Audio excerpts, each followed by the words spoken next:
नाज़रीन, नवाबशाह में शहरनि लाइ ज़िला इंतज़ामिया चैम्बर ऑफ कॉमर्स शहीद बेनज़ीराबाद पारां तारीफ़ी मेलो सजायो वियो आहे, जिथे ॿारनि लाइ झूला ऐं औरतुनि लाइ मीना बाज़ार, सक़ाफ़ती स्टॉलनि समेत खाधे पीते जा पिण स्टॉल लगाया विया आहिनि। वधीक तफ़सील इम्तियाज़ कीरियो जी हिन रिपोर्ट में। Chamber of commerce and industry Shaheed Benazirabad पारां 4 ॾींहनि वारी तफ़री सक़ाफ़ती ऐं सनती निमाश family festival government boys degree college Nawabshah जे फुटबॉल ग्राउंड ते मुनक़द, जंहिंजो इफ्तिताह कमिश्नर शहीद बेनज़ीराबाद डिवीज़न अब्दुल अलीम लाशारी ऐं chamber of commerce and industries जे सदर मोहम्मद अज़ीम मुग़ल रेबिन काटे कयो। जंहिं बाद हिन फेस्टिवल में लॻल स्टॉलनि जो कमिश्नर शहीद बेनज़ीराबाद अब्दुल अलीम लाशारीअ जाइज़ो वरितो। उन मौक़े ते आयल महिमाननि धरती टीवी सां ॻाल्हाईंदे पंहिंजा वीचार कुझु हिन रीति वंडिया। उन्हनि जी डिस्प्ले कई वई आहे, इहो तमामु घटि थींदो आहे त उन साॻे शहर जूं शयूं डिस्प्ले कयूं वञनि ऐं मूंखे उमेद आहे त इहो इन डिस्प्ले सां न सिर्फ़ु ही असांजो ट्रेड वधंदो, बल्कि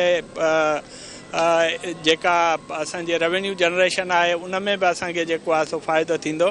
त तमामु सुठी एफर्ट आहे चैम्बर ऑफ कॉमर्स वारनि जी ऐं उन में जेका बि इंतज़ामिया जे तरफ़ां असां फुल इन्हनि सां सहकारी आहियूं ऐं असांखे इंतिहाई ख़ुशी आहे त हिननि अहिड़ा स्टेप खणणु शुरू कया आहिनि जेके न सिर्फ़ु असांजे सूबे लाइ बल्कि मुल्क लाइ बि बहितर आहिनि। तमाम एक्सीलेंट एफर्ट आहे, फर्स्ट ऑफ इट्स काइंड। शहीद Benazirabad chamber of commerce and industry जा जेके उहिदेदार आहिनि उन्हनि जी एफर्ट आहे लोकल शयुनि खे, जीअं कमिश्नर साहब फरमायो त तरजीह ॾिनी वई आहे ऐं इन सां जेकी लोकल इंडस्ट्री आहे उनखे काफ़ी इंकरेजमेंट थी। ट्रेड मेलो बि आहे, फन फेयर बि आहे, माण्हुनि लाइ तफ़री जो मौक़ो बि आहे। उन सां गॾु नवाबशाह जेका मैन्युफैक्चर्ड शयूं आहिनि उन्हनि खे बि असां कोशिशि कई आहे त उनजो डिस्प्ले थिए ऐं फर्स्ट स्टेप आहे शहीद बेनज़ीराबाद चैम्बर ऑफ कॉमर्स जे तरफ़ां ऐं इंशाअल्लाह 26 तारीख़ ते इन जी क्लोज़िंग सेरेमनी आहे। हुन में जाम अकरामुल्लाह दारिजू साहब अचनि पिया त इंशाअल्लाह इहो शुरूआत आहे। असांजी कोशिशि रहंदी त अॻिते बि नवाबशाह जे दोस्तनि खे ऐं नवाबशाह जी प्रोडक्ट खे वर्ल्ड वाइड सतह ते इनखे मुतारफ़ करायूं ऐं माण्हुनि खे इन में वधि में वधि जेको फ़ाइदो थी सघे।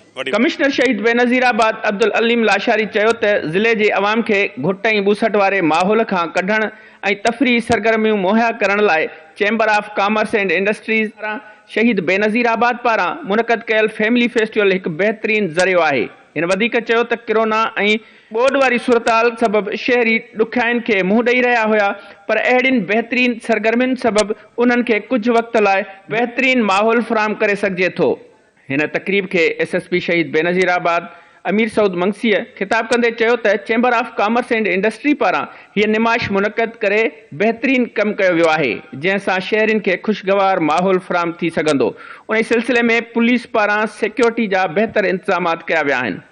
Chamber of commerce and industry Shaheed Benazirabad जे सदर मोहम्मद अज़ीम मुग़ल महिमाननि खे भलीकार चयो ऐं हिन वधीक चयो त हीअ पहिरीं 4 ॾींहनि वारी तफ़री सक़ाफ़ती ऐं सनती निमाश मुनक़द कई वई आहे, जेका 26 फेबरवरी ताईं जारी रहंदी। हिन वधीक चयो त हिन तफ़री सक़ाफ़ती सनती निमाश दौरान पहिरियों ऐं ॿियो ॾींहुं सिर्फ़ु औरतुनि लाइ आहे, जॾहिं त टियों ऐं चोथों ॾींहुं सिर्फ़ु फैमिलीज़ लाइ मुक़ररु कयो आहे। हिन वधीक चयो त निमाश दौरान साइंसी, सक़ाफ़ती, सनती, खाधे पीते जा स्टॉल समेत ॿारनि लाइ झूला ऐं औरतुनि लाइ मीना बाज़ार पिणु लॻाई वई आहे। कैमरामैन मोहम्मद रमज़ान भट्टीअ सां गॾु इम्तियाज़ कीरियो, धरती TV।